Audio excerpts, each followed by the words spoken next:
భారతదేశం గర్వించే వ్యాపారవేత్త, అంతకు మించి ఓ మానవతావాది రతన్ టాటా. ఆయన మృతితో యావత్ భారతదేశం కళ్ళు చెమర్చాయి. కార్మికుల కోసం వ్యాపారాన్ని నడిపిన మహామనిషి రతన్ టాటా. అయితే అలాంటి వ్యక్తి మూలాలకు వెళ్లి చూస్తే పార్సీల గతం మననం చేసుకోవాలని అనిపిస్తుంది. ఒక విధంగా భారతదేశంలో పారిశ్రామిక విప్లవానికి కారకులైన వారు ఈ పార్సీలు. ప్రపంచంలోని ఎన్నో దేశాలను కాదని పార్సీలు భారతదేశాన్ని తమ ఇల్లుగా భావించారు. వారి ప్రయాణం ఒక పెద్ద చరిత్రకు మూలాధారం. ఇండో ఇరానియన్ కలయికతో వచ్చిన జొరాస్ట్రియన్ సంస్కృతిని భారతదేశానిదిగా మార్చిన కథనం ఇదే. ప్రపంచ పటంలో భారతదేశాన్ని ప్రత్యేకంగా నిలపడంలో పార్సీల పాత్ర చాలానే ఉంది. ఇంతకీ ఎవరి పార్సీలు? వారికి పేరు ఎలా వచ్చింది? ఇండియాకు వాళ్ళు ఎలా వచ్చారు? Let's watch.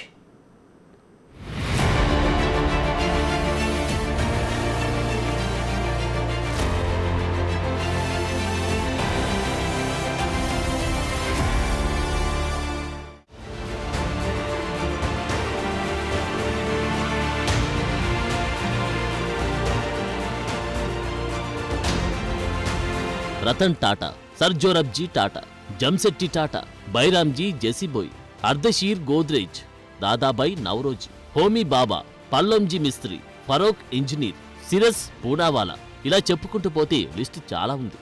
భారతదేశ పారిశ్రామిక విప్లవంలో ప్రముఖ పాత్ర వహించిన వీరంతా భారత వ్యాపారవేత్తలుగా ప్రపంచ ప్రఖ్యాతిగాంచిన వ్యక్తులు. భారతదేశ కీర్తిని నలుదిశలా వ్యాపింపజేసిన వారు. అయితే వీళ్ళెవరూ భారతీయులు కాదంటే నమ్ముతారా? అవును, భారతదేశంలో పారిశ్రామిక విప్లవానికి ఇక్కడి పార్సీ సమాజం కారణమన్నది చరిత్ర చెబుతున్న వాస్తవం. భారతదేశంపై శాశ్వత ముద్రను వేసిన పార్సీలు వీళ్ళు. అయితే వీళ్ళు పరాయి దేశం నుండి వచ్చిన వారే అయినప్పటికీ పార్సీలుగా వీరి దేశం భారతదేశమే. భారతదేశంతో పార్సీల సంబంధం పాలు పంచదారల కలయిక లాంటిదని పార్సీల చరిత్రను తెలిపే కిస్సాయి సంజన్ గ్రంథం చెబుతుంది. పిశాచాలు, దుర్మార్గులున్న ఈ దేశం నుండి హిందుస్థాన్కు ఎగిరిపోదామని నాటి జొరాస్ట్రియన్ల భావించిన సందర్భాన్ని కిస్సాయి సంజన్ గ్రంథం స్పష్టంగా పేర్కొంది. అయితే ఇరాన్ నుండి ఎగిరి వచ్చిన ఈ జనాంగం భారతదేశ రూపురేఖలు మార్చడంలో కీలక పాత్ర పోషించిన సత్యాన్ని మననం చేసుకోవాల్సిందే. రతన్ టాటా వంటి మహామనిషిని స్మరించుకునే సందర్భంలో పార్సీల చరిత్ర చెప్పుకోవాల్సిందే. దాదాపు 1200 సంవత్సరాల క్రితం ఓ జొరాస్ట్రియన్ల బృందం నాటి పర్షియా, నేటి ఆధునిక ఇరాన్లోని వారి స్వదేశాన్ని విడిచి వచ్చారు. పర్షియాను ఇస్లామిక్ దళాలు స్వాధీనం చేసుకున్న తర్వాత ఒక పెద్ద జొరాస్ట్రియన్ సమూహం ఓడలో భారతదేశానికి ప్రయాణాన్ని ప్రారంభించింది.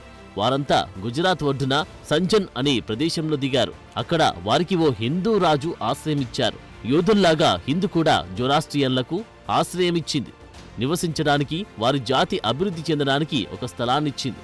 ఇప్పుడు పార్సీలుగా పిలువబడే నాటి జొరాస్ట్రియన్లు ఆ తర్వాత పంచదార పాలుల జాతీయ సమాజంలో కలిసిపోయారు.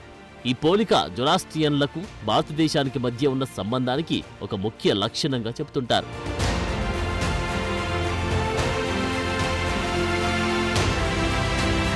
సంఖ్యాపరంగా భారతదేశంలో జొరాస్ట్రియన్లు తక్కువగా ఉన్నప్పటికీ ఈ సమాజం ఆధునిక భారతదేశ నిర్మాణంలో ప్రముఖ పాత్ర పోషించింది. ముఖ్యంగా టాటాల కుటుంబం వ్యాపారంలోనూ కొత్త ఆవిష్కరణలో నాయకత్వ పాత్రను పోషించింది. వీరిలో ఒకరే దిగ్గజ వ్యాపారవేత్త, గొప్ప మానవతావాది రతన్ టాటా. పార్సీలు భారత్ను ఎంతగా తమ సొంతంగా భావించారో రతన్ టాటా జీవితం చెబుతుంది. తన అన్ని వ్యాపారాల్లో భారతదేశాన్ని మొదటి స్థానంలో నిలిపారు రతన్ టాటా. 86 ఏళ్ల రతన్ టాటా అక్టోబర్ 9న కన్నుమూసినప్పుడు యావత్ భారతదేశం కంటతడి పెట్టింది. దేశ పారిశ్రామిక వృద్ధికి ఆయన చేసిన అపారమైన కృషికి నివాళులర్పిస్తూ మహారాష్ట్ర ప్రభుత్వం అధికార లాంఛనాలతో రతన్ టాటా అంత్యక్రియలు నిర్వహించింది.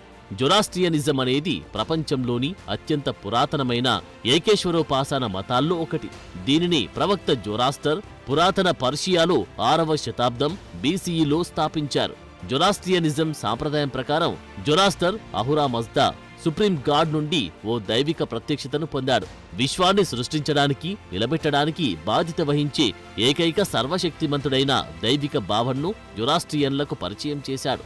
ఈ మతం ఒకప్పుడు పర్షియాలు, ముఖ్యంగా అచెమెనిడ్, సస్సానియన్ సామ్రాజ్యాల సమయంలో ఆధిపత్య విశ్వాసంగా ఉండేది. ఈ జాతి 4వ శతాబ్దం బీసీఈలో అలెగ్జాండర్ ది గ్రేట్తో సహా అనేక శత్రు సమూహాల దాడుల నుండి బయటపడింది.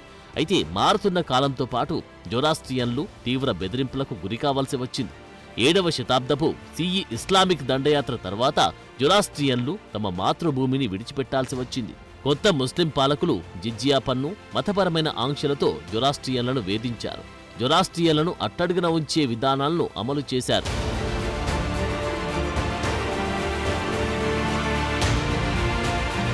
జొరాస్ట్రియన్ల పురాతన లిఖిత చరిత్రకు మూలంగా ఉన్న కిస్సా-ఇ-సంజన్ గ్రంథం ఇస్లామిక్ పాలనలో పర్షియాలో జొరాస్ట్రియన్లు ఎదుర్కొన్న కష్టాలను వివరిస్తుంది. 16వ శతాబ్దంలో గుజరాతీ పట్టణంలోని నౌసారీలో మహ్మద్ కే కొబాద్ సంజనా అనే పార్సీ పూజారి రాసిన ఓ పద్యం భారతదేశంలోకి జొరాస్ట్రియన్లు ఎలా వచ్చారో కూడా చెబుతోంది. అయితే దాని చారిత్రక నిజాల గురించి కొన్ని ప్రశ్నలు ఉన్నప్పటికీ భారతదేశంలోని జొరాస్ట్రియన్ కమ్యూనిటీ ప్రారంభ చరిత్రను అర్థం చేసుకోవడానికి కిస్సా-ఇ-సంజన్ ఒక ముఖ్యమైన గ్రంథంగా అంతా పరిగణిస్తారు. ఈ గ్రంథం ప్రకారం 8వ శతాబ్దంలో జొరాస్ట్రియన్ల సమూహం గుజరాత్ ఒడ్డున సంజన్ అనే ప్రదేశంలో అడుగుపెట్టింది. అక్కడ వాళ్ళు స్థానిక హిందూ రాజు జడి రాణాను కలిశారు. ఆ సమూహంలోని జొరాస్ట్రియన్ పూజారి కొన్ని బహుమతులను తీసుకుని రాజా జడి రాణా వద్దకు వెళ్లి అక్కడ ఆశ్రయం పొందాడు. తమ మతాన్ని కాపాడుకోవడం కోసం వచ్చినట్లు చెప్పారు. అక్కడ తమ నివాసానికి స్థలం కేటాయించమని అడిగారు.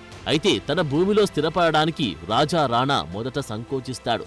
అధిక జనాభా స్థానిక వనరులపై ఒత్తిడి పెరుగుతుందని ఆలోచిస్తూ తన ఆందోళనను వ్యక్తం చేయడానికి జడి రాణా జొరాస్ట్రియన్లకు ఒక గ్లాస్ నిండుగా పాలను పంపుతాడు. అతని రాజ్యం ఇప్పటికే నిండిపోయిందని, ఎక్కువ మంది ప్రజలకు వసతి కల్పించలేదని ఈ గ్లాసు పాలు సూచిస్తున్నట్లు ఈ గ్రంథంలోని పద్యం వ్యాఖ్యానించింది. అయితే దీనికి బదులుగా జొరాస్ట్రియన్ పూజారి తెలివిగల దౌత్యాన్ని ప్రదర్శిస్తూ ఒక చుక్క చిందించకుండా పాలల్లో ఒక చెంచా పంచదారను కలిపి ఆపై ఆ గ్లాసును రాజుకు తిరిగిచ్చాడు. దీనితో సింబాలిక్గా పార్సీలు స్థానిక సమాజంలో కలిసిపోతారని, స్థానికులకు ఎటువంటి భంగం కలగకుండా, స్థానభ్రంశం కలిగించకుండా ఆ ప్రాంతాన్ని తీపిగా మారుస్తారని చెప్పారు. పూజారి జ్ఞానం, వినయంతో ముగ్ధుడైన రాజు జడి రాణా వారికి తన రాజ్యంలో స్థిరపడడానికి అనుమతినిస్తాడు. అయితే రాజా రాణా కొన్ని షరతులను కూడా పెడతాడు. స్థానిక భాష, వస్త్రధారణను స్వీకరించాలని, ఆయుధాలను వదులుకోవాలని చెబుతాడు. జొరాస్ట్రియన్లు రాజు నిబంధనలకు అంగీకరించి అలా గుజరాత్లో స్థిరపడతారు. కాలక్రమేణా స్థానిక జనాభా వారిని పార్సీలుగా పిలవడం ప్రారంభించారు. పార్సీ అంటే పర్షియా నుండి వచ్చిన ప్రజలని.